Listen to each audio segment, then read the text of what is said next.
Hey everyone, welcome to Darshan Talks. I'm your host, Darshan Kulkarni. It's my mission to help patients trust the products they depend on. As you know by now, I'm an attorney at the Kulkarni Law Firm, and I'm also a pharmacist, and I advise companies with FDA regulated products. So if you think about drugs, you wonder about medical devices, you consider cannabis, or obsess over pharmacy, it's the podcast for you. So I have these discussions. They're a lot of fun. I find myself learning something new each time. So if you like what you hear, please leave a comment, please subscribe. It lets me know that you're listening and keep these conversations going. If you want to find me, please reach out on Darshan Talks on Twitter or just go to our website at darshantalks.com. So today's podcast is actually a slightly different one. Usually we just do a quick conversation and introduction. We talk a little bit about just what is like just super interesting individuals. We did a similar conversation with our guest today. The last time around, we talked about how she talks about behavioral science and how that gets used in so many different ways. So if you're in marketing, if you are in medical affairs, if you have a program that you're just trying to figure out how to get more people interested and hopefully sort of sign up, this is the conversation for you. And this I'm really excited to sort of bring this on.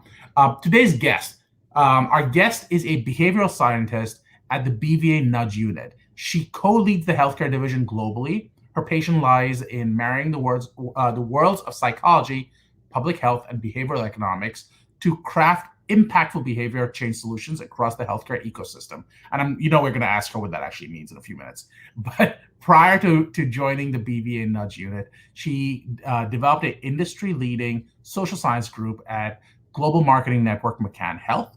She completed her master's in public health at Columbia Mailman School of Public Health, where she enjoys returning and delivering visiting lectures on behavioral economics and choice architecture. So as you can tell, she has a lot of fancy degrees behind her name, but more importantly, she actually does this on a day-to-day basis. And we've actually spoken to her before, and I'll put a link, hopefully, that you guys can click on and listen to the podcast again. However, today's podcast is going to be slightly different. She's actually going to apply it. So I volunteered to be the guinea pig. We're going to look at the Darshan Talks website, and she's going to tell us what we could have done better. So if you are wondering, how does this apply to you? And you're wondering, well, how would things change? We're going to do a little bit of a conversation around what are some types of behaviors and sometimes types of encouragements that might help precipitate the behaviors we want. So our guest for today, Suzanne Kirkendall. How are you, Suzanne? I'm doing well. Thanks for having me back. I'm excited for today's episode.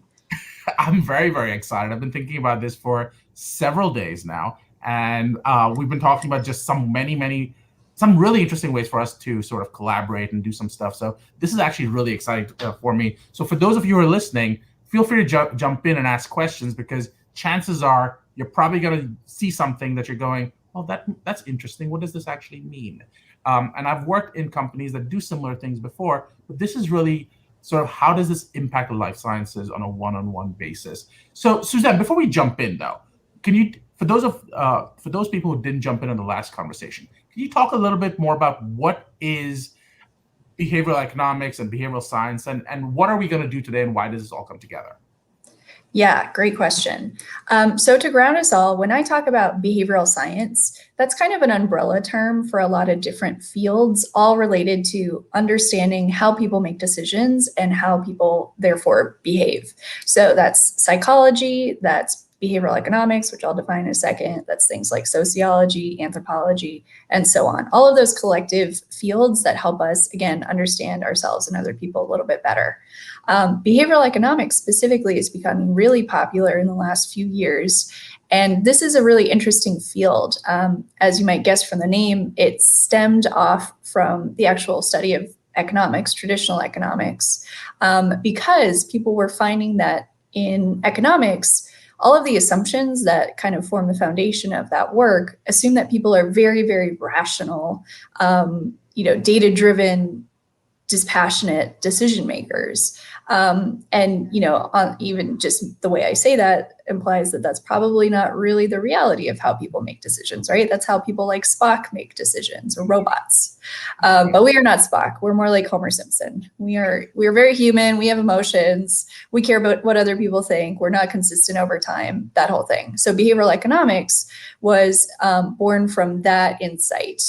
So it looks at how do we make decisions, even on an unconscious level. We have a lot of unconscious programming in our brains, which helps us to be more efficient with how we process the world, because there's a lot of stuff to process every day. So when we can put it on autopilot, it's actually very adaptive. But sometimes it can go wrong. And so that's when we start calling things, if you've heard of cognitive biases or heuristics, those come from behavioral economics. So that's kind of a big collective field, but all for understanding ourselves. And we're going to use some of those tools today to help kind of nudge the folks who visit your podcast website, which is really exciting. So I'm going to put up the website now. Let's sort of start digging in because there's so many questions. So as you can tell, we're now sort of showing our website. Yes, that should be working. Yep. Awesome. So Darshan is being a wonderful, very good sport about letting us look at a real life example of how do we apply nudges to, digital marketing in this case. I always think that nudges are best explained through concrete examples, because it can get a little kind of airy-fairy sounding explaining the principles of it. But once you start showing people like literally what does this look like on a page, it becomes very clear very quickly. So this is a really cool exercise for folks who are less familiar with this to make this really concrete really quickly. So Darshan, thank you for being such a good sport and a willing guinea pig here. I feel like I'm not sure what I signed up for, but this is really a lot of fun. I'll be nice. So what we were going to do today is, we have lots of different processes, formally at the BVA Nudge Unit, the consulting company I work for auditing materials like this. Obviously, we just have, less than an hour together. So what we're going to do is we're going to do like a live talk and audit together, which is like a very, very mini version of what I would do for someone who is like a client who had wanted us to look at their website. Right. So just to set expectations for everyone, kind of what we're doing and where this is coming from. So whenever I'm doing any kind of audit of materials, a lot of times people will ask, oh, can you just look at this and make it better using behavioral science? And the answer is like, yes, but I need more information from you. And more information means what specifically are we trying to do here? What is our goal, right? Because I can put lots of different nudges in here, but they're going to depend on what it is your desired outcome is. Right. So I'm actually going to start this audit by asking you, Darshan, what is your number one behavioral goal for your website, or at least for this homepage to start with? Do you want people to subscribe? Do you want people to share on their networks? What do you want people to do when they come to your website? So this is a question you probably get asked a lot. I mean, isn't the answer all of the above always? Like, how do you, because I want people to subscribe, but I also want people to go, this is really interesting. I'd like to share it with people. But more likely, I think at this moment, if I had to pick, I would say I want people to subscribe.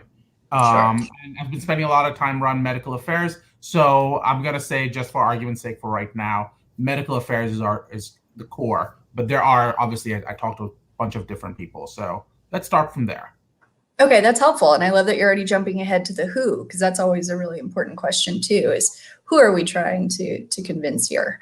Right. So subscribing makes a lot of sense. To answer your question, even though we won't have time to get like super nuanced about, I want people to do a lot of things when they come to my website, then you have to start kind of thinking through the strategy of prioritization, which you just kind of did on your own automatically by saying, let's prioritize subscribing. And then you can think through, on a bigger picture level, kind of the flow of the website, and maybe, different parts serve different purposes and have different behavioral goals. But I ask for your number one, because on your homepage, that's your first and potentially only chance to achieve that behavioral goal, right? So that's why when we're looking at this homepage, we got to pick something. So you pick subscribe, and that's great because that aligns with what you've got here. So I'll kind of narrate this because eventually this will be audio, not just the share screen. Yep. But what we've got is we've got a beautiful, clean, white homepage. I love the white space. That is really important. You've got a really nice, high-quality photograph of yourself, so it's very welcoming with a big smile. That's awesome. And then you've got a nice, like 2/3 of the page on the left, a gray box, and it says the headline, Darshan connects life science and healthcare stakeholders to help improve patient lives. So that's the description of your website. And then below that in smaller text, you've got for special interviews and commentary, sign up to our newsletter for free. And then you've got an email box and an orange subscribe button. Yep. So there's a lot of things that I like about this already. You've done a lot of things right. So you've got your call to action above the fold. So I don't have to scroll at all to see this call to action and to click this button and to put my email in. A common mistake is for people to put that, so I have to scroll down and find it. And so you've already lost people, because if it's not the first thing I see, you're gonna miss a bunch of people. So you've done that well. So let me ask you a question there. One of the arguments I had with my marketing guy when we were doing it was he was an advocate, and I can understand why, of saying, you know what, if we scroll down, we want to know that people are actually buying into us as opposed to the first thing they see. And I can see that school of thought, that they're actually buying in and then signing up as opposed to signing up because that's the first thing they see. So how do you sort of balance those two seemingly contradictory thoughts? Interesting. So honestly, my mind is jumping to, the difference between like Tinder and like Coffee Meets Bagel, the dating apps, right? So Tinder, first impression, yes or no, you swipe left or right, you've made your decision. You're going to get a lot of people who may not, you're going to get more people just because all they had to do was like swipe right on one photo. Yep. Coffee Meets Bagel, you write out a whole description of yourself. People got to scroll, decide. They got to pick which photo they're going to like. They don't just swipe right. And so you're going to get fewer people. Might be higher quality people, but when you're looking for subscriptions on a podcast, usually the thinking goes, and you can disagree with this, but usually the thinking is more for the most part, right? We're not for this behavioral goal. We're not looking for people who've read the whole description, have a really detailed understanding of what the website is. We just want people to be like, oh, that podcast seems cool, I'll sign up. Got it.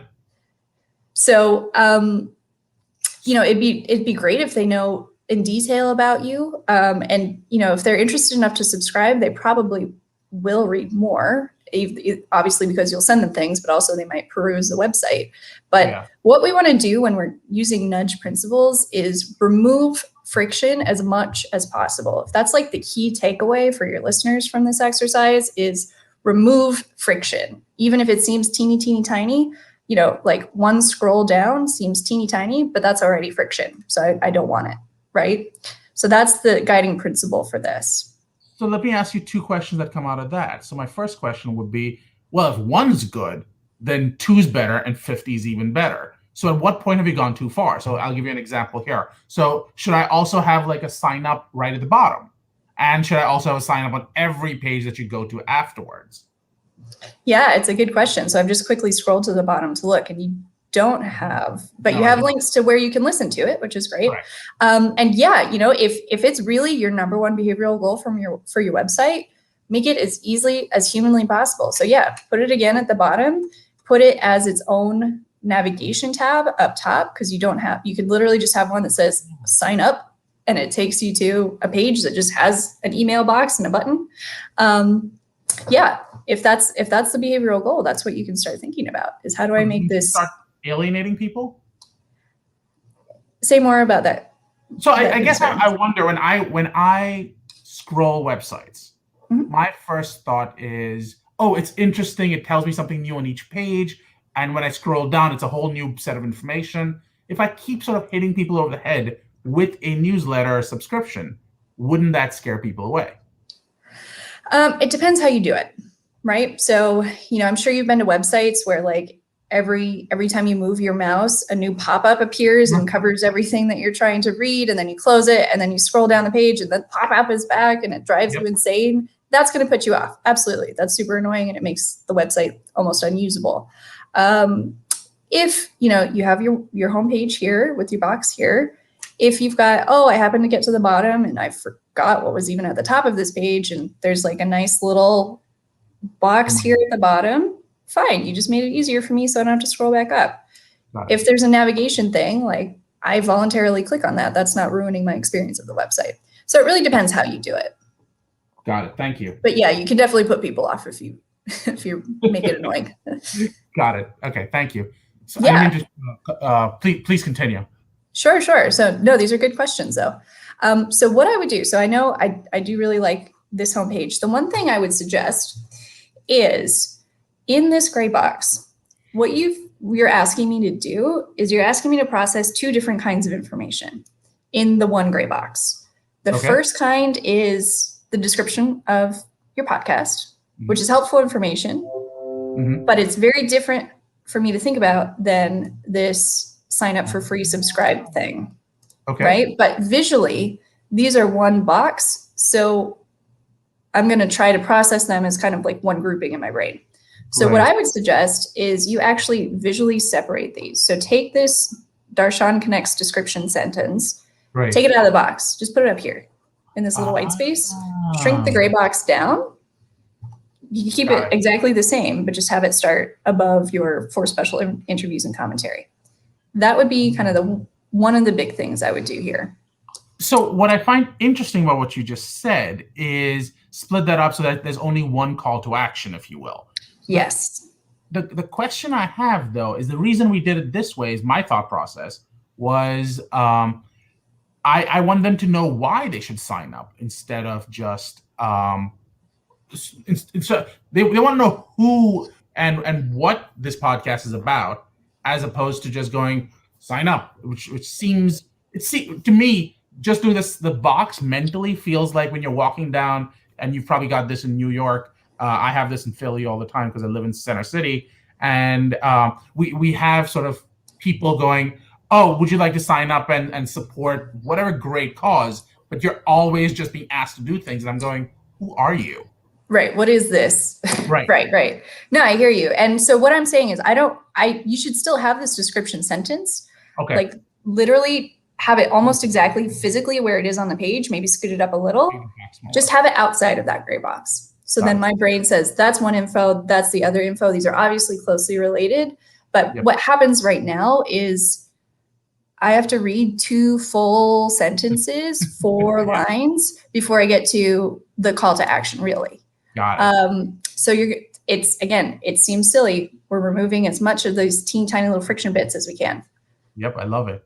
So it's all about, the principle that I'm using from what we call our cognition audit, which is the methodology we use to audit, existing materials like a website, is the idea of complexity and breaking things down by chunking them as much as we can so that it's so simple for me to take in. Because I, as a person who's consuming a digital piece of material, I'm not reading, I'm skimming, right? So the more skimmable and the more we can use the visual as opposed to actual reading the words, the easier it is for people to process, and therefore more likely they're going to engage with what you're asking them to do. Makes sense. Okay. So the only other thing I would do here is, I love that you used free. That is important. Everybody loves free. That's a very special buzzword.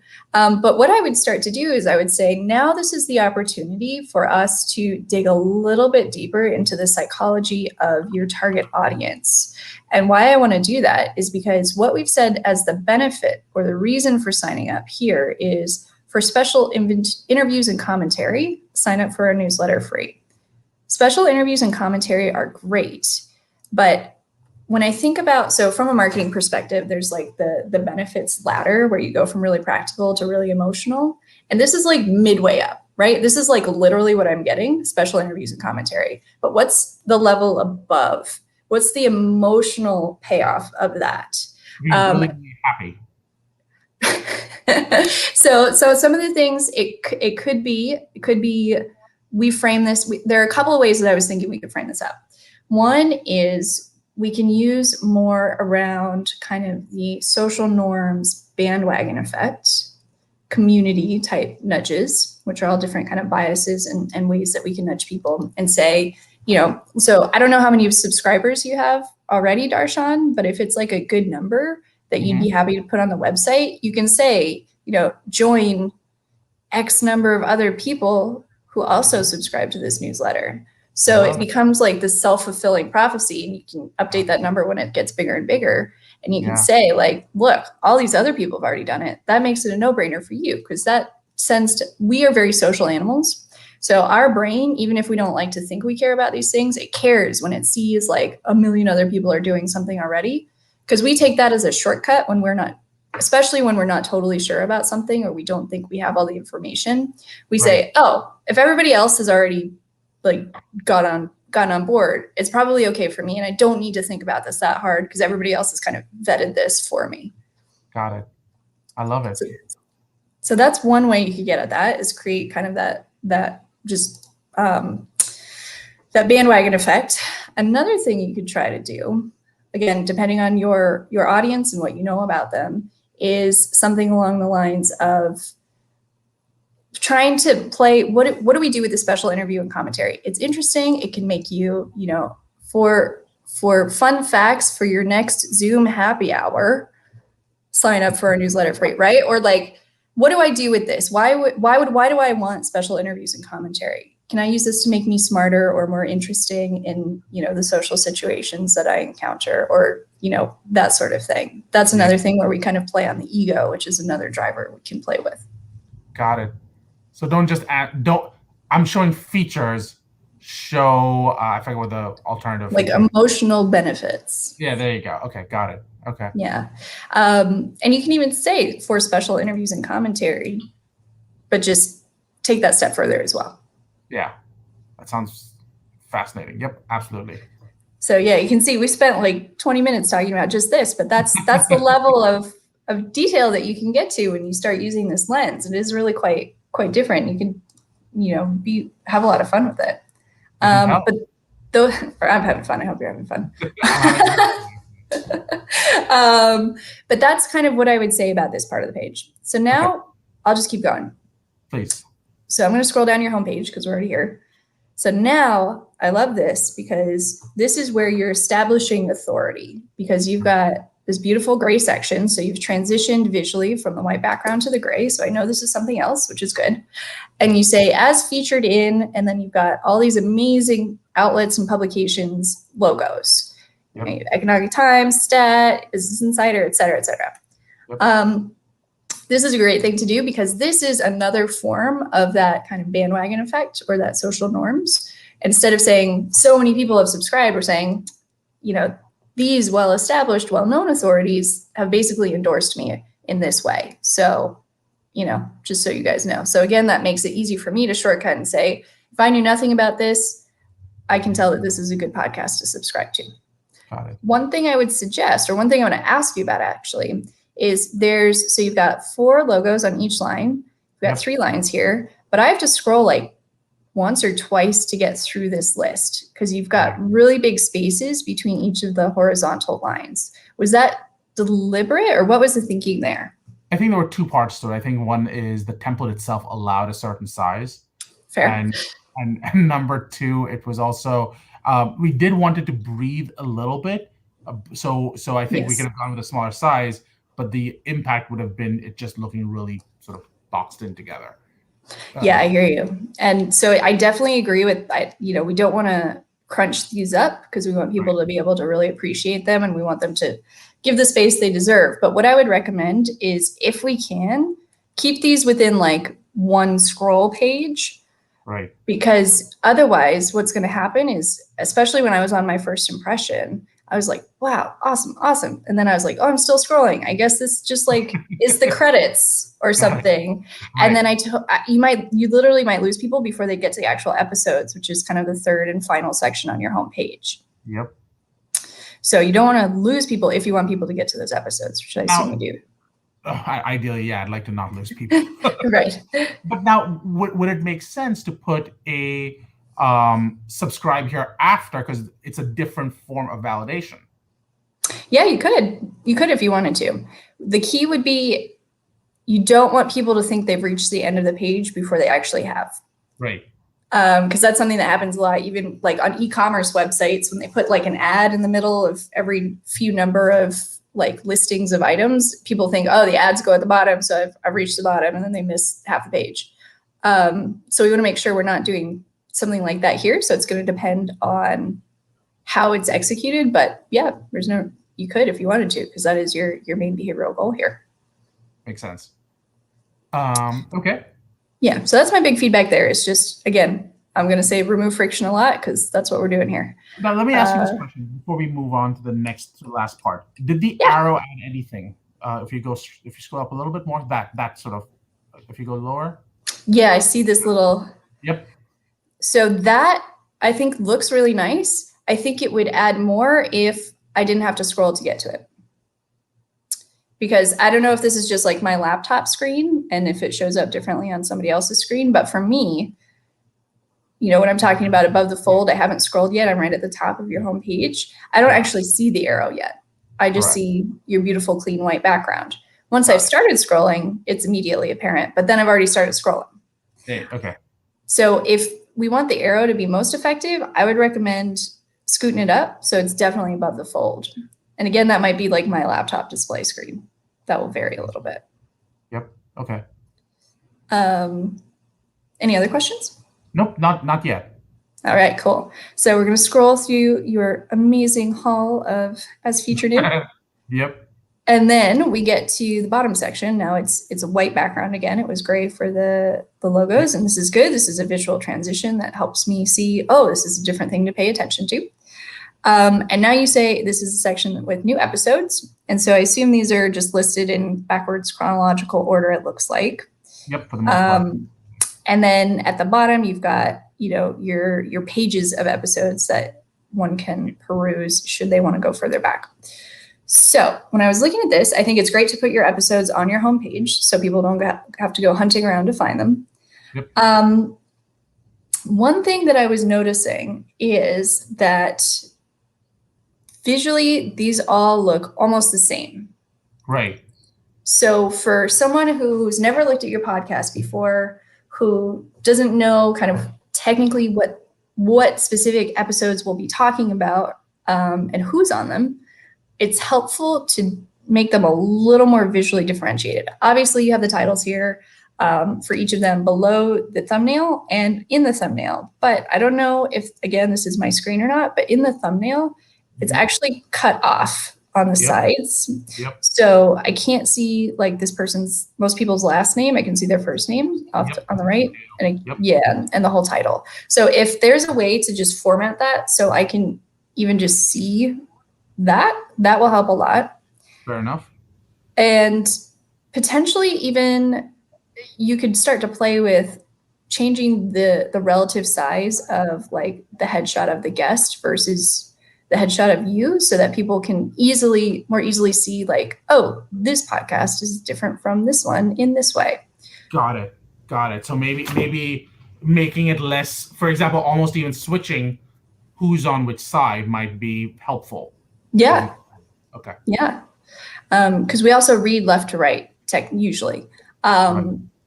So whatever is kind of top left is going to, and sometimes top right is going to get the most, but we read left to right. So whatever's there is going to get the most attention. And the reason organizing as well and people seeing the different things. God, I'm with you. Sorry. Yeah. No, that's okay. It's a good note. And the reason we're talking about this is because, not because we're at the point where we're still talking about, getting subscribers necessarily, but because what we want to avoid is overwhelming people with too much. Yep. And that's surprisingly easy to do. There was actually a really fun experiment that was done showing what's called the paradox of choice, which says when we have too many options, we just get overwhelmed and we don't choose anything and we leave, basically. And so that experiment was done in a grocery store in, I think, California. And on one of the days, they had a table with like 8 flavors of jelly, and they were allowing people to sample them and obviously buy them if they like them.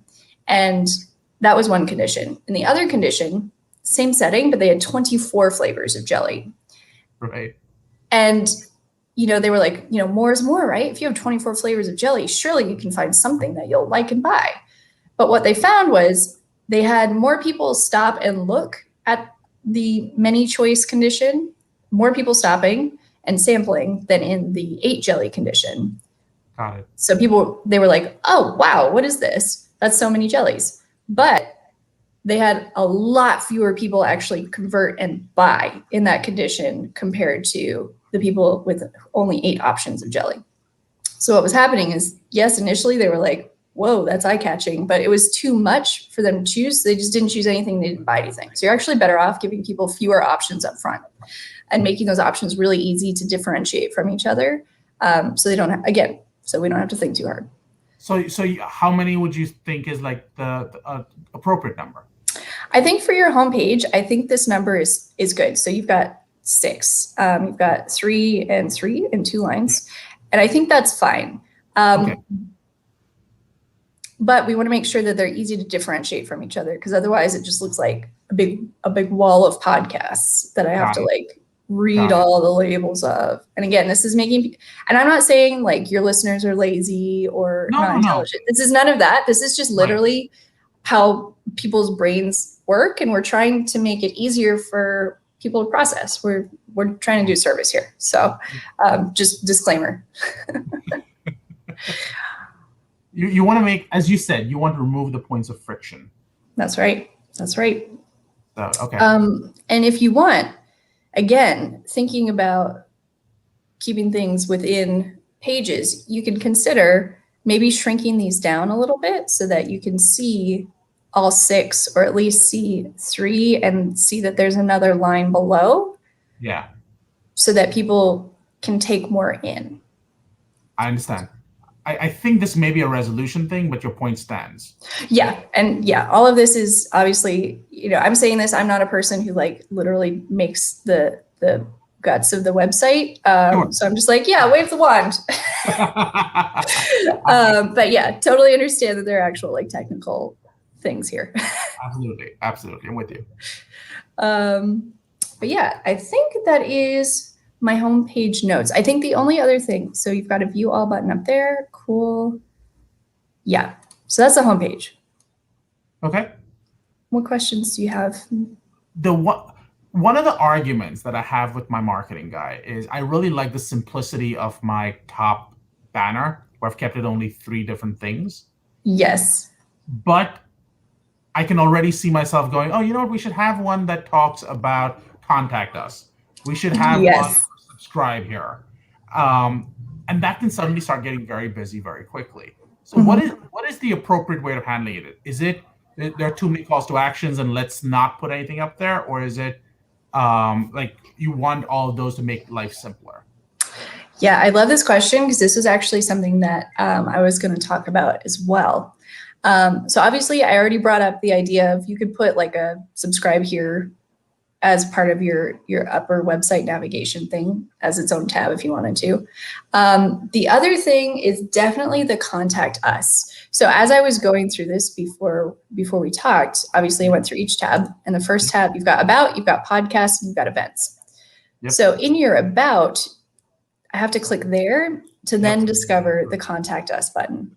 Yep. And if our goal is for people to subscribe or to talk to you, we want as few clicks as possible. Right. So if we can put that up in your navigation, you're more likely to get people doing that desired behavior. So what I'm hearing you say is it's okay to have a few more. Yes. What do you call them? Links. More than 3.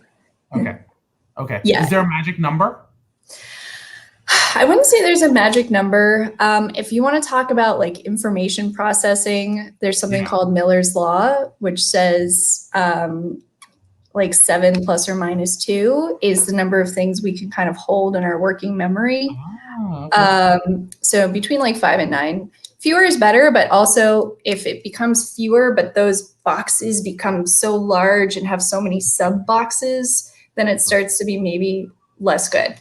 Because the other thing that we do with our attention is whatever number and type of categories are in front of us. So in this case, the categories can be your website navigation tabs at the top. Yeah. We like to split our attention evenly across those categories, whatever they happen to be. That's just kind of what we automatically do. Right. So you can start to play with that in interesting ways by, if you want people to really pay attention to something, you make it its own category, but you don't put like anything behind it. You're just like, this is it, right? Which is what we were talking about with the subscribe now button, and it just takes you to a page where you put your email in. Versus if you want people to pay less attention to something or give it a little bit less importance in their mind, put it in one of the categories, but make that category have a lot of stuff in it. And that's actually what's happening right now with your about page. Because you go to about, you've got above the fold, you've got 2 calls to action already, which I was going to talk about, which is contact us and download press kit. And those are going to be very different people doing that as well. So probably, right? Like you're not going to get casual listener downloading your press kit. But I wouldn't expect a casual listener to contact me either.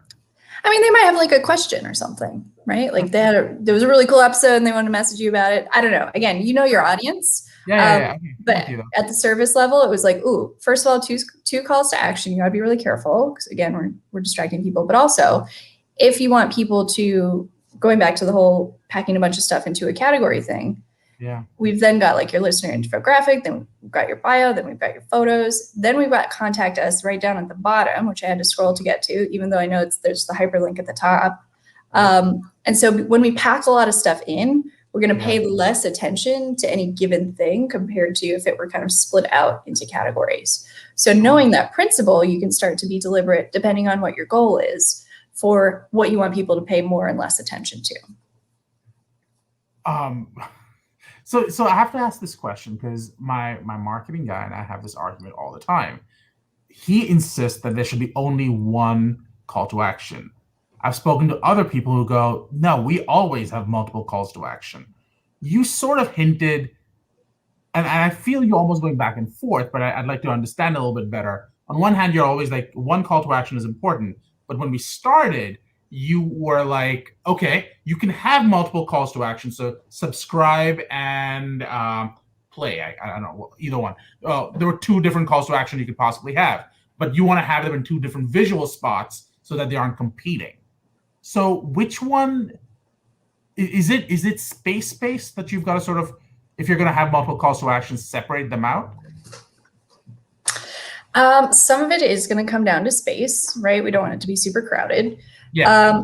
But in general, what we're trying to do when we're arguing about the number of calls to action is going back to, again, how little can we get people to have to think hard about this? And when I have to look at 2 different calls to action and be like, which one's for me? Which one do I want to do? Yeah. Then that's friction. So if, and this is where you have to go back up away from these tactics and get back into your strategy for the purpose of this communication, right? So we're, for the sake of argument, saying the call to action is subscribe. That's the number one purpose of this. So then anything that distracts from that, you got to say, well, this has to have a really good reason for distracting from my number one purpose of subscribe. When it comes to your about page, where you've got your contact us and your download press kit, I would start to wonder if we can split these out based on audience. Definitely probably have a contact us separate tab. Partly just out of convention as well. Like people will expect to see it. So when they have to hunt around for it, they might get a little lost because it's they're not as used to looking for it. Right. So it is going to go back to a little bit to that strategy. You can have more than one. It's better to have one, it's better to kind of lay a breadcrumb trail for people rather than put the whole pile of breadcrumbs and let them sort through them. Got it. Now, speaking of breadcrumbs, one of the things in website design is having a breadcrumb trail that, at least it used to be. I don't know if it still is. Is it still a thing? Yeah, I mean, I'm not like a super, super dedicated website designer. Right. But yes, you do want to have like, if you want people to get to parts of your website, you want to nudge them along to those parts of the website. And that all goes back to making it really easy for them to know how they're supposed to get around in this space, even if it's a digital space. Got it. Okay. So you almost need that map for them to find you. Yes, exactly. So how do you map a website then? So that's going to be, a lot of it's going to be about your navigation up the top, which we've been talking about. Yep. It's also going to be kind of what you have, what the flow is for each page, and what you have at the bottom, right? It's the things that you're used to seeing on the websites. But it's about, again, where are we trying to lead them to and why? And, you don't necessarily need every visitor to your website to go through every single page, right? That's probably not going to happen in most cases, and that's okay, which is why we talked so long about the homepage and above the fold, because that's the most important part. Which raises the question, like one of the things you pointed out that was really useful in the homepage, and I agree, was the visual sort of break off the white, then the gray, then the white. I didn't do that with the About page. And I noticed you didn't critique me for that. Well, we haven't talked about the About page too much yet. But you're totally right. I think that, I don't even know that was on my notes for this, that visual breakup with the gray. I had other thoughts here, but I think that's a really good point. I think that can be carried through your whole website as a nice little principle. Is it? Okay, I didn't know whether you should keep your homepage different to characterize it as a homepage. I mean, it is different because on your other pages, you've got more text. Like I'm on your podcast page, and the first above the fold information is like a description about the podcast, which is fine. I expect that when I learn about the podcast. And then you've got like all the thumbnails just for your episodes, right? So that's obviously different. Your About is a little similar just because of the way that you've laid it out, but it didn't have to be that way. But I mean, your homepage looks like a homepage. Great. Okay. Okay, so you had other notes. I'd love to hear what the other notes were. What else we got? All right. Let's talk about this About page. Yeah, so let's talk about these calls to action and who this About page is for. Because I think as I was going through this, and this is just me, but when I go to an About page, I expected what actually ended up on your podcast page first, which was like the description of the podcast. So it could be, it could be like me is what. Yeah. Right. So I expected it to be about the podcast. So maybe this could change to about the host or about Darshan. Or, if another thing that you could do that's totally different, and this is where I was going with the question of like, who is this for, is maybe this could be, for media outlets or something, instead of saying about. Just flag, like, list people, this is where you go. But that worries me because we, again, keep increasing the number on top. No, I'm saying change the name of About completely. Oh, just make it for the media.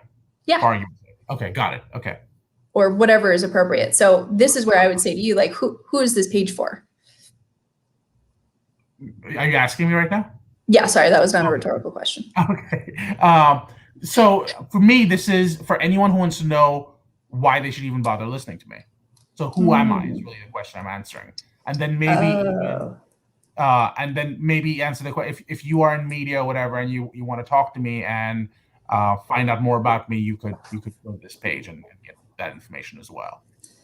Got it. Okay, so that's clarifying. Those are two really different things.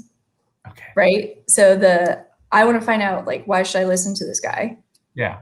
Which is important and a valid question to answer, versus I'm in media and I need the press kit and the listener demographics. Right. Those are really different.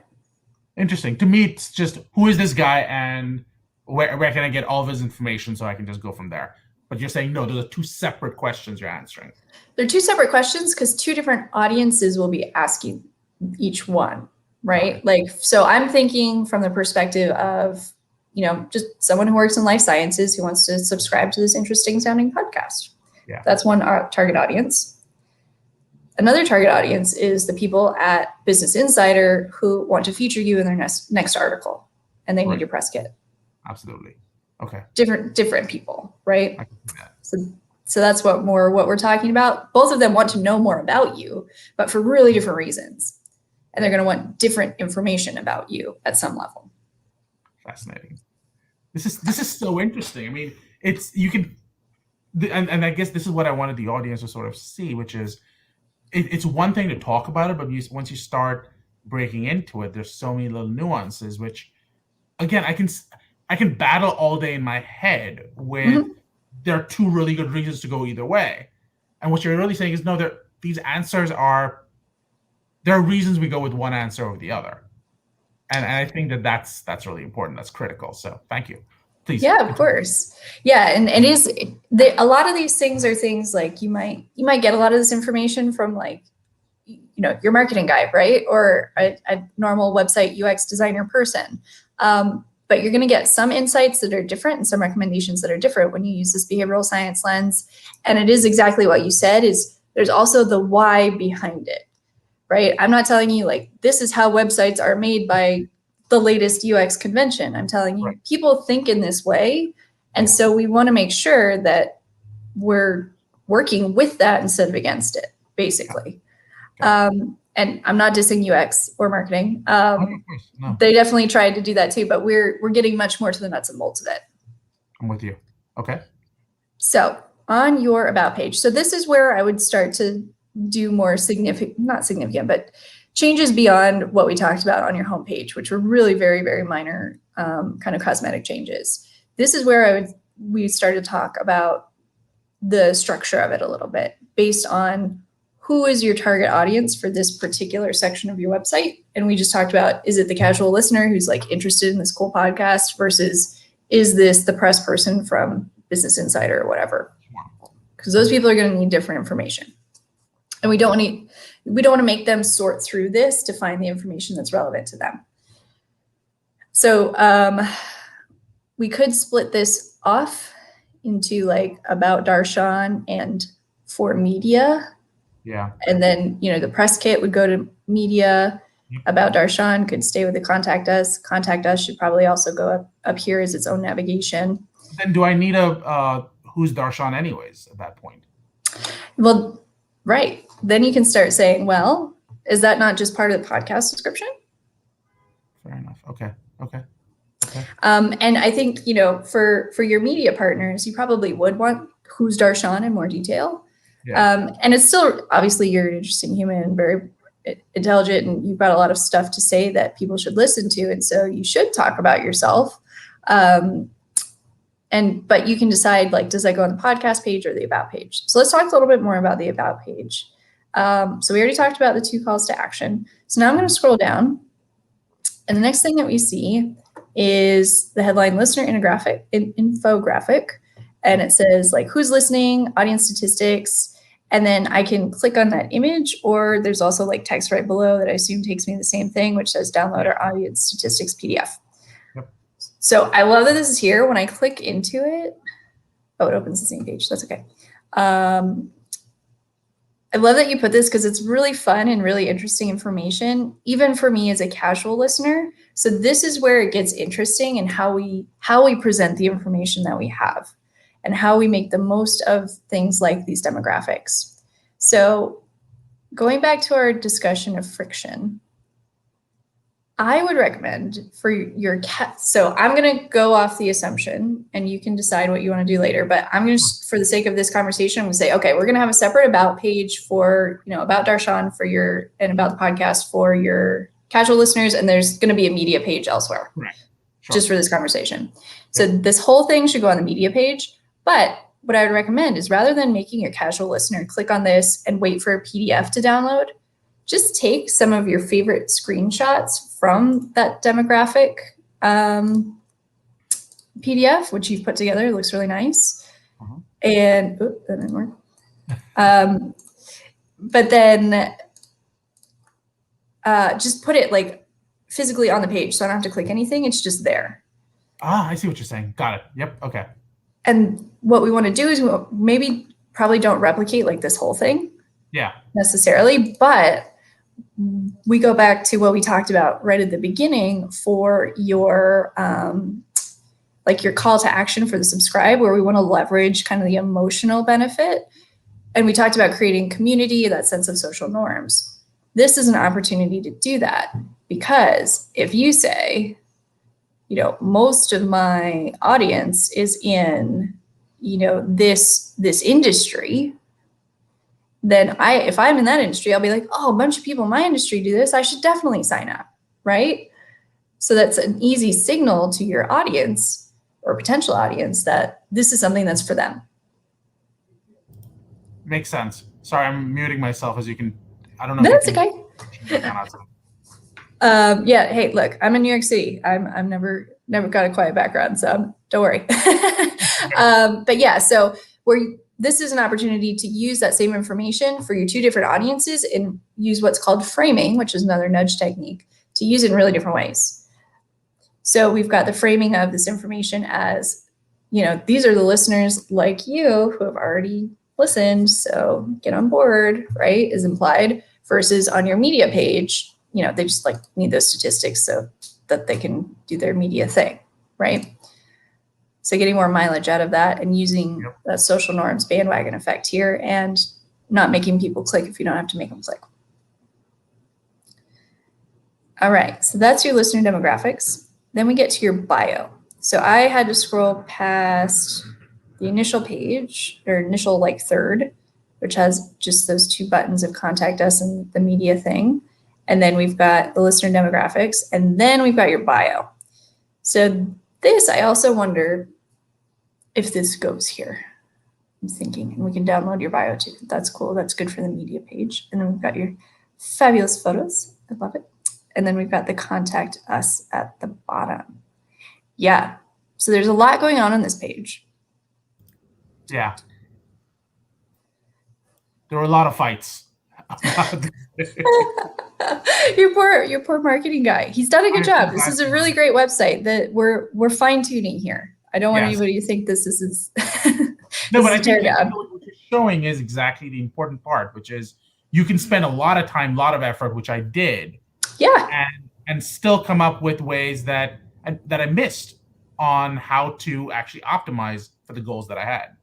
That's right. Because this is just a totally different lens. And that's the value of it.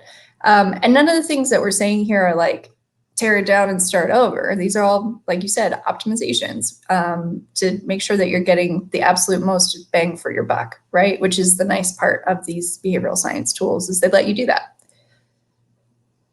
Very cool. So we've talked about kind of what should go where. Let me look at the last page, this podcast, just because I know. One quick question before you go to that. Yeah. So when you went to my bio, you said you shouldn't scroll down. I guess your logic would be once it's split up into the regular listener, if you will, and then the media audience, if you will, this will come up higher, and therefore that would be simpler. Maybe even lead with that, with the picture next to it, and then do the splitting up about if I need to, et cetera, et cetera, et cetera. So the bio should be a little bit higher. Yeah, just part of that, yes. And part of that is going to be because we also, when we're setting these up, we want to make sure that people are kind of getting what they expect when they expect it. And by that, I mean, when I go to an about page, I expect to find the about the podcast host is probably one of the first things I would expect to see. So when it's in the middle of the page, that is kind of some cognitive dissonance that's happening. Yeah. So then I'm just I feel disoriented sounds very strong and terrible, but it's just a touch of that, right? So I would suggest, that would go just higher up. Any other questions? No, I think that well, let me ask you this cognitively. Is it a problem that I have my law firm email addresses here, or should I use the Darshan Talks email addresses? Good question. What does your bio say? I think I'm reading your bio. So off the cuff, I would say I could see this going two ways. One way is, law firm, That's a great way to establish authority as a really, credible person, right? So there's that. Or there's the idea of, again, going back to just cognitive dissonance and keeping this processing as simple as possible. If I have to say, people are probably not going to immediately make the connection every time, like, oh, same guy, he has a law firm and he has a podcast. Wow, that's cool. They're probably going to be like, wait, what? Why am I emailing a law firm? I want to email a podcast. Right. Go ahead. So you spoke about both views. How do you decide which one's the right view? I think it goes to who's your audience, and how familiar are they probably going to be with the idea that someone who has a law firm also has a podcast, and how much do you want to really, really lean on the authority and credibility of law firm. I think your mail, I don't know that you need a special mail. I think you can probably keep it as your law firm. But I think probably for the casual listener, it might be good to just create like an easy Gmail with Darshan Talks. Because the other thing is, for people who aren't reading carefully, which is going to be most people on the internet, you don't want to scare anybody who says, oh, law, I don't want to be in trouble. Oh, right. Or this sounds very serious. I don't need a lawyer. Yeah. I need entertainment. So, but that's a good question. So I think probably, if you can, an actual dedicated email would be helpful, but I don't know that it's make or break. Got it. Okay. But that is asking someone to like connect the dots from up here to down there, which is always risky. Got it. Do we still have time for the podcast page? Yeah, let's take a quick look. So we've gone to the podcast page. You've got your logo nice and big. I love your tagline. Very funny. And then you've got your paragraph of your description, which says... So can I ask you a question about that? Because I've actually gotten a lot of feedback about this recently, where people go, Darshan talks, except you're not the one talking. Suzanne's the one who's talking. And I totally get that. So I'm battling with my marketing guy. Do we need a whole new logo and everything and a whole new name because it's counterintuitive? Or is it Darshan talks with Suzanne about blah, blah, blah? Like, and reframe it so that that's what happens. Interesting. Who's this feedback from? Is it just from your marketing guy or is it from listeners? No, different listeners. At least. Oh, interesting. Yeah. Huh. My friends have very strong opinions, I can tell. I love it. Hey, those are the friends you want. So interesting. I mean, this is going to come down to kind of personal preference on some level. I would say my first impression is like, it's not awful. Cause I mean, it is Darshan Talks with people, but like, you're not going to change the title every time you talk to somebody. And you are the common thread and you are the host, and that does flavor all of the conversations that you have. So I wouldn't say this is terrible.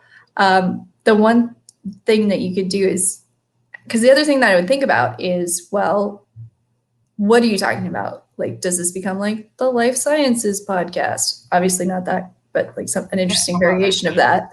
Right. But you talk about a lot of stuff. Right. So anything that impacts the life sciences. And I'm focusing more and more around medical affairs and stuff, but my conversations have been things that impact the life sciences, because till literally yesterday, it was just I get to talk to interesting people. That's literally the entire goal of the podcast so far. Yeah. So. And I mean, I think that's summed up in the title of Darshan Talks, right? I think I read it as like the implied Darshan Talks with, and you've got guests.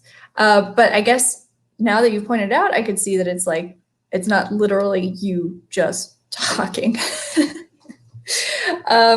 But I don't know. I think if you're hearing it from your listeners, did they have just criticisms or did they have constructive alternative suggestions?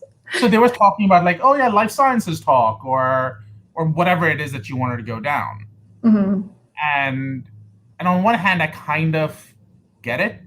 On the other hand, I kind of go, well, there's a little bit of brand equity behind Darshan Talks at this point. Right. Yeah, you've got a lot of episodes out there. Right. It's over 300, I think, right now. Wow. Yeah, no, I mean, I think this is not something that jumped out at me as make or break. And brand equity, there's a lot to be said for that, especially in podcasts, because there are so many now. And it's not abnormal to have a title like this. Like, lots of people will be like the Mike Show, or I don't know, whatever. Like, people just name the show after themselves, and people recognize that there will be guests on that podcast. Got it. Okay. So nothing. From a behavioral science perspective, it's not a make or break thing. No, honestly, nothing in the title says, oh my gosh, pump the brakes. And from a behavioral science perspective, outside of literally what the title says itself, we go back to the point of brand equity, which actually has value in this conversation too. So I would lean more on that at this point, because I'm not seeing any like major red flags in the title. And do you like the cheekiness of Regulatory Guy Irregular podcast? Yeah, I think it's very fun, especially because as a non-FDA lawyer person, when I hear regulatory, most people are going to have the association of like not as exciting as potentially other topics, right? In the nicest way possible. So when you add that humor, irregular podcast, it's like, sense of humor, different. I like it. I'm intrigued. So I think it's a great tagline. Cool. Okay, so please continue.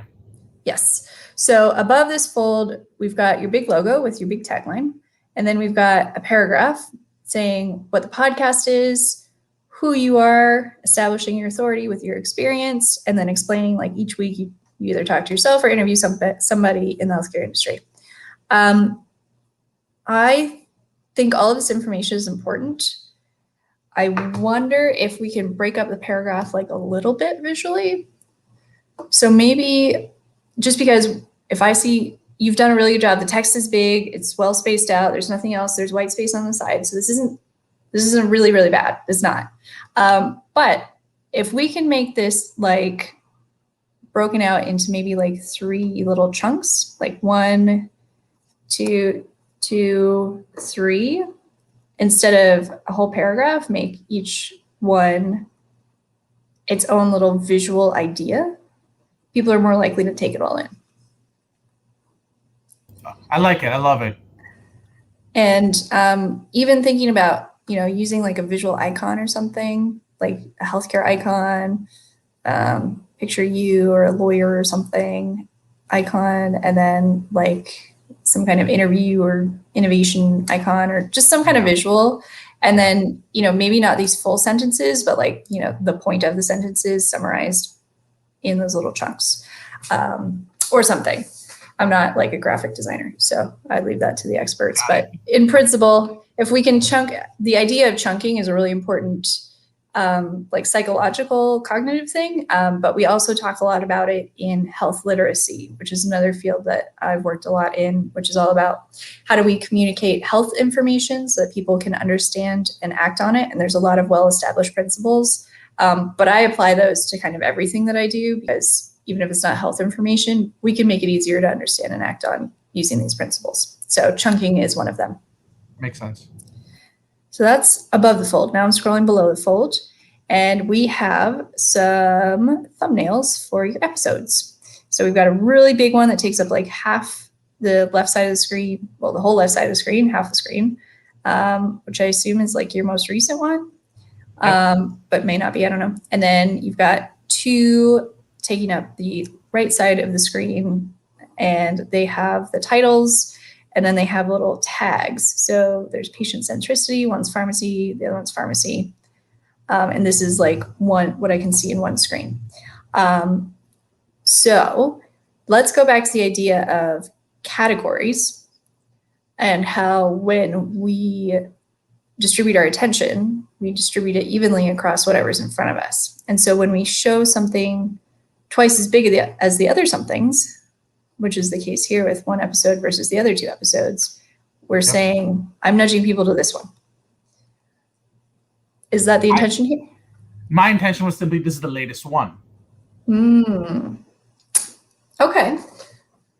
And so is it important to you that people watch the most recent one as opposed to like any of the most recent 3? I want people to listen to the part that they care about. So, for example, I talk about patient centricity. I talk about nudging. I talk about pharmacoeconomics. Pick the category that you're most interested in. So, marketing might be most interested in patient centricity and nudging.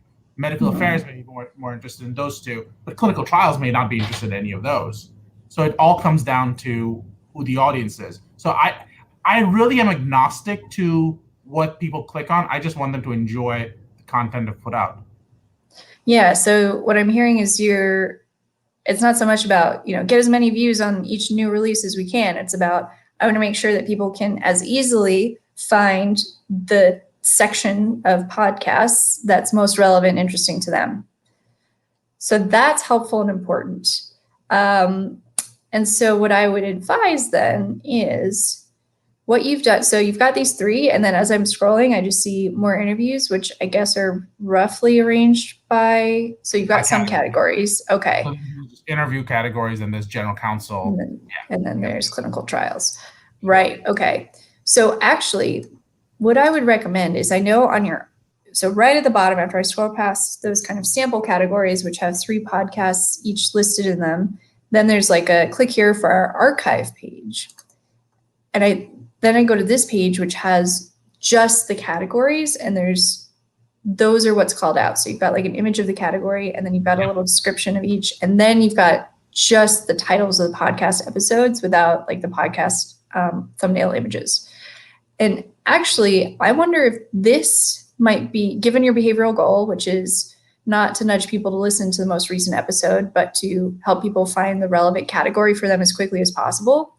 This might be what I actually put on your podcast page rather than hiding it in your archive. My concern, if I do it that way, is that people might. So let's say for some reason I'll end up having 5 discussions about clinical trials today, and tomorrow it's 2 about medical affairs. If they only go to the category, they may think that I've forgotten about a entire topic that was pretty recent. But I guess what I'm trying to figure out is if I can send them to the categories after they've seen that there's a variety, and therefore you should go to the variety. That was the logic, at least. Does that make sense?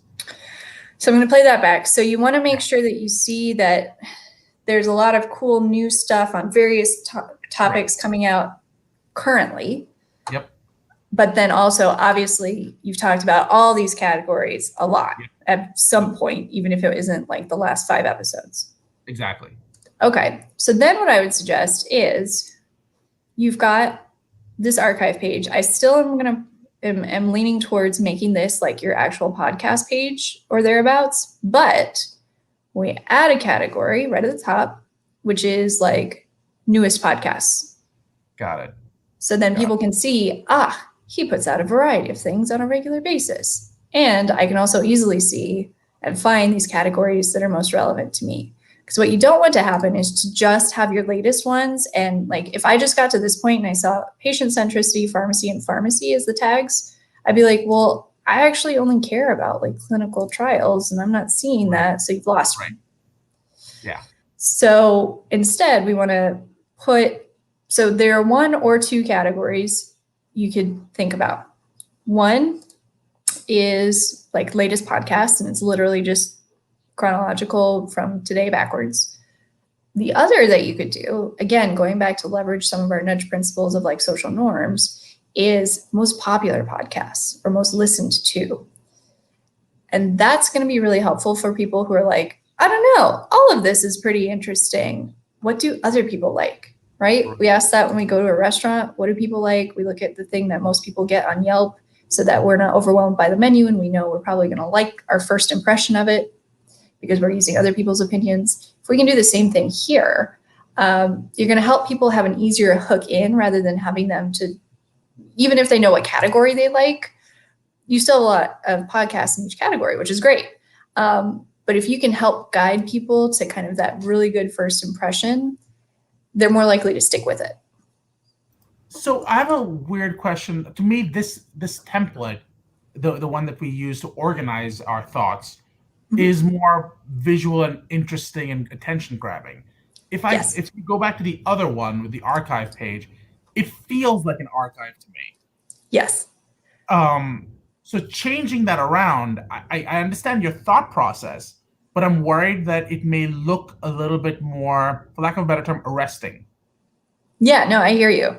And I agree. And I think, that's where we can start to play with, and I mean, again, I'm not saying like redesign this whole page, but if you think about the approach of this page and the way that you've laid it out, you can start to think about how can I translate that over here so it is more visual like you've got, but it's visual in laying out categories instead of laying out individual podcast episodes and emphasizing that. So we're talking about what are we visually emphasizing? Because here, like, it's easy for me to even get lost that like, oh, I have to look again and see like that little interview header and realize like this is a category. And then, oh, there's a general counsel. Oh, I've just reached a different category of podcasts. Because I'm just focused visually on like, whoa, that's a big third of the page square of a whole podcast episode. And I get lost in where that fits in the bigger scheme of things conceptually in terms of categories. Got it. But it's a good question. That's, again, why we go back to what's the important behavior here. Because if the important behavior was, listen to the newest podcast, then you're doing it perfectly. So Suzanne, before we continue, by the way. Yeah. You've given us a lot of information. If people want to find you and have you help them with their website, where do they find you? You can find me on LinkedIn, Suzanne Kirkendall, or you're always welcome to shoot me an email at suzanne.kirkendall@bvanudgeunit.com. And do you guys normally work on websites, or is it tends to be more behavior, if you will, or is it all of the above? All of the above, because I mean, websites are still behavior. But yeah, so we work on all kinds of stuff. So, we audit websites. When it comes to auditing materials, we can do kind of whatever you want. Websites, call center, call guides, physical brochures, whatever you want.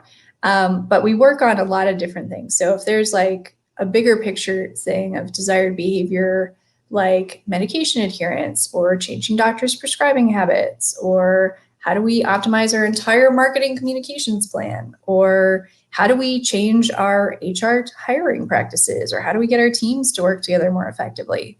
All of those sound quite different, but all of them at the end of the day are human behavior. And so we work on those things. Awesome. Sorry, I didn't mean to cut you off, but I figured it'd be a good idea to at least let people know, because you're showing all this stuff and people are going, I need this. And then you go, okay, well, here's how you find her. Right. Remove that friction. Move that friction. Yeah. So that's basically my advice here is if you want to have people pay attention to, or have an easy time to find the topics that are going to be interesting to them, put them here and put the visual emphasis on the category as opposed to the individual podcast episode. Got it. I like that. Okay. And what do you think of these? There you go. Want to be on the show? Click here. Or yes. Was that a good idea? Or yeah, I thought this was a really interesting addition. This click here for the interview application, like orange bar that pops up between categories, and then a few categories later, want to be on the show? Click here to talk. Same orange bar. Right. I'm curious, how many people do you get actually like filling this out? Yeah. Not many at all. And this goes back to what's the goal of this page, which is for your listeners to listen to you, or is it for people to find you? Because if it's for listeners to listen to you, I probably wouldn't put this twice. I might put it once at the bottom for people who are really keen beans, to use my Australian slang. But for otherwise, I recommend putting that probably like in the contact us, because those are going to be the people who might be wanting to contact you because they want to be on a cool show. Love it. Okay. The thought process was people are already listening in. They're liking the podcast. I'd like to be on it as well. And I've had people reach out to me like on Twitter and LinkedIn, but not so many directly through the website. So your logic is it's the wrong audience. It's the wrong people looking at the website when they ask for that. when you're asking this? Potentially, yeah. And so when we think about using nudge principles, it's not just making the information easy to find, which is a lot of what we're talking about, and that's still important, but it's also the timing of when people find that information. So it could be that it is the same audience, right? Your listeners listen to it, like you said, they think this is really interesting. I want to be on Darshan Talks. But they're not in that headspace when they're looking for, oh, I want the podcasts on clinical trials. So that is really important, is meeting them where they are as a person, but also where they are in their headspace in that time. So again, if I'm looking for a certain episode, I'm probably not in the headspace of, I want to apply to be an interviewee. If I'm on the contact us page, I want to talk to Darshan either because I have a question or because I want to be on the podcast. But those headspaces are like more closely aligned. And so it's about kind of when we meet people where they are as well, not just meeting them where they are. So I don't think it hurts to still put like at the bottom or like one time on this page, like, want to be on the show? Click here to talk. I don't think that's going to hurt anything, because I think that's kind of fun, because it might not occur to people that they could be on the show. And so you might catch more people that way, but I don't think you need it twice. Got it. Thank you. Yeah. And in terms of the wording of it, you've got two different wordings. One is click here for the interview application. And the other one is want to be on the show? Click here to talk. And those are really different. Are they? And yeah, because so this goes back to what we were talking about on the homepage. So it was the whole thing of like, are we giving people, subscribe for podcast episodes? Or are we telling people join the community, right? The practical benefit versus the emotional benefit. Click here for the interview application. That sounds almost like work. Yeah. Versus want to be on the show, click here to talk. And then I'll be like, yeah, I want to be on the show. I'm really excited. Okay, I'll click here. I want to talk to Darshan. And then I see like, that's an image again. Anyway, and then I see, this one does open a separate tab. Like, okay, yeah, there's a questionnaire. Fair enough. But I'm already excited when I got to this page, so I'm probably going to stick with it. Yeah. Okay. So that's what I recommend, is use this wording. I like that one. Thank you very much. Yeah. And then the only other thing I was going to say about the getting people to apply is the way we've chunked up this application page. Mm-hmm. You've got the progress bar at the bottom, so I know it's only one of 3 pages, but it does feel like a long first page. Yeah. And what we want to do is use a technique called foot in the door technique, which uses something called the sunk cost fallacy a little bit, which says, if I've already invested a little bit in something, whether that's my time, my attention, my money, whatever, I'm more likely to stick with it. And so what we want to do is we want the first page to be a little simpler, so people actually invest a little bit before we make them do the work of being like, so how do you want us to introduce you, and like do that. So I would recommend your first page stop at like, what is your role in your company? Yeah. Because I don't have to think at all about, what's my name, what's my email, what's my job. Right. Get people to type that in, get them to physically click next, and then ask them to do a little bit more work of like, okay, go dig up that photo. What's an interesting fact about you? That sort of thing. Because if I have to start thinking about things that aren't like totally rote right away, you're adding friction. Got it. Very, very cool. Did you have anything more, like events or anything, or? Events, I didn't have a lot to say. Mostly because there's nothing there. Right. Which was most of what I had to say. It was like, going back to what's the purpose of this page? What do you want it to do for you? Well, so actually the idea was that people can come in and go, who are the next guests who are coming on? Yes. Okay. So I wanted to have it, people ask me that question. I thought this would be a really good thing to do. So I actually just invested right now in some software using Zapier, for example, that'll automatically fill as I have guests. It'll fill up this list automatically. And hopefully also tell guests, for example, one of the big things I struggle with is since I do so many interviews, getting the StreamYard link to the guests on time. There's too many places it seems to fall off. So there's now I'm working on a system that's going to automatically email guests to not only tell them here's how you can actually contribute and market, but also at the end of the event, here's what you could do now, and then hopefully return back some analytics that'll tell the audience, tell the guests as a thank you, this is how your show did, and this was wonderful having you on. Love to have you again, and maybe nudge another interview at that point. Yeah. Okay. So basically, that all sounds really cool, and it sounds like this page is kind of under construction. Yeah, basically. Yeah, cool. But I mean, I think that makes sense, knowing who's coming on. In terms of how this ends up being laid out, like if you could put, without me having to click view detail, if you can put like their headshot and their name and maybe their affiliation, that's gonna just be easier for people to like engage with. Because if I just look at kind of this repetitive visual and I have to click view detail for every single date, I'm not gonna do it. No. I'm gonna be like one, and then I'm gonna be like, this is so many clicks, and my life is so hard. My poor clicker finger. I won't do it. I'm with you. Very, very cool. Let me ask you one question for the audience. If you were telling people, let's say this was a drug website, for argument's sake, what are the most common mistakes you see? Like, you can use my website as sort of a jump-off point to talk about it, but what are the most common mistakes you see when people are designing their websites from a behavioral science perspective? Yeah, really good question. I'd say we covered most of them, but I'll go back to the homepage just to kind of provide the jumping off point. And a lot of the common mistakes are things like the homepage, not having your call to action above the fold. You'd be surprised how much that still happens on like big pharma websites. So make sure that that's there. Making sure your homepage isn't too cluttered. If you can have like a nice inviting photo of a relatable role model for your target audience, that's really important. Keeping it clean, otherwise giving people what they need without having to work for it, essentially.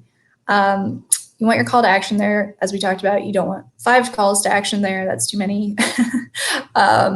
You really got to focus. So I'd say, there are the tactical mistakes that we're talking about, but then there's also the slightly more like strategic mistakes of not thinking to the level that, I kept asking you about, which is, what is the purpose of this page from a behavior perspective? What do we want people to do as a result of this page? Because everything that you've got should have a purpose, and you should know what that purpose is. Because just going through that exercise for yourself is going to make a lot of things clearer without even having a behavioral scientist to talk to. Because a lot of us can fall into kind of habit when we're like, oh, well, we need this kind of page or that kind of page, or we always have this. But you need to remember, like, why do we have that? What do we want people to do as a result of visiting that page? And then that will make some things clearer. And then going through and being like, how can I remove friction at every single point? Like, don't make me scroll, don't make me click, don't make me fill out a bunch of different fields, right? So like the way that you've got your subscribe here where you just ask for email, that's great. A lot of times they'll ask you for your email and then your first name in one box, and then your last name in another box, and then your company in another box, and then your title in another box. And that's like 5 times more work already, right? I'm already going, I should have asked for a name and first name and last name. And you can, I know from like, and it becomes like this fun tension that we play with, right? Which is, of course, I want that information about the people who are subscribing to my podcast. Of course I do. I want to know all about who they are so I can, market to them more effectively and give them this content they want to see. But I want them to actually subscribe. So it's finding that happy place between what's the bare minimum that I need at this point, and what's really inviting for my audience. And then figuring out, okay, can I think about this more on a journey perspective of, let me just get their email today, and then maybe I'll send them another email at some point where I ask them to fill out their info, or there will be another page on the website where they can give me more info. But at least I've got their email. I've got them in with that first hook. Right. So a lot of the common mistakes are not being really clear and clean with your calls to action, keeping things above the fold, and not thinking about the behavioral purpose of each and every page on your website so that you can then take that through to remove friction between, current state A and desired behavior B. Perfect. Let me ask you another question that after going through this analysis, I'm kind of in my head going, why didn't my marketing people think about all of these things? I have to imagine you get that question all the time. So why did my marketing people think of this? Yeah, it's a good question. And I know we talked about your marketing guy a lot.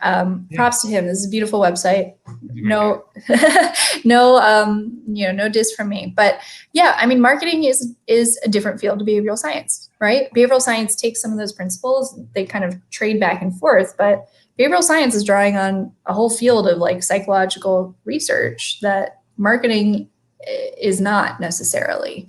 So it's literally just we're using different tools, which is why you're getting different answers. And I say this having worked in marketing, right? In my bio, you introduced, I helped to start the behavioral science practice at a marketing agency. And so I understand how marketers think without this, and I understand how marketers think with this, and I understand how to teach marketers to use this and integrate it into how they do marketing. So obviously they're very complementary fields, but they're literally just different fields. So it's not that your marketing guy did a bad job. It's just he did a marketing job and not a behavioral science job. Very, very cool. Also, we should probably ask this question again, because for people who did stay tuned in the whole time, how can they find you? Yeah, please reach out. I love talking to people about this stuff. Obviously, Darshan is having to cut me off here. You can find me on LinkedIn, Suzanne Kirkendall. Or you are more than welcome to shoot me an email at suzanne.kirkendall@bvanudgeunit.com. I do want to clarify, I was not cutting you off, so I would love to keep going. I just feel guilty at this point. I wish I could talk about this stuff all day. It's so fun. I'd be happy to talk to you any day you want. Believe me, this is very much for me. I do want to clarify again, this was educational. This was not intended to be what you should do for your website. So if you actually want to know what you should do for your website, you should actually talk to Suzanne. And that's right. She just told you where she can reach you. If you want to, if you like this podcast, let me know. This was a new format. I'd be curious if you guys got stuff out of this and if we should do more. And I'm hoping to bring Suzanne on to do a couple more. But that should be really, really exciting because I've got a few different things she can sort of show us a different view on, which I think is really interesting. But again, please like, comment, please subscribe. You can find me at Darshan Talks on Twitter, or just go to our website at darshantalks.com. Suzanne, this was amazing. This was really, really cool. So thank you so much for your help. You're so welcome. And thank you for having me on. It's always fun to chat with you. Pleasure.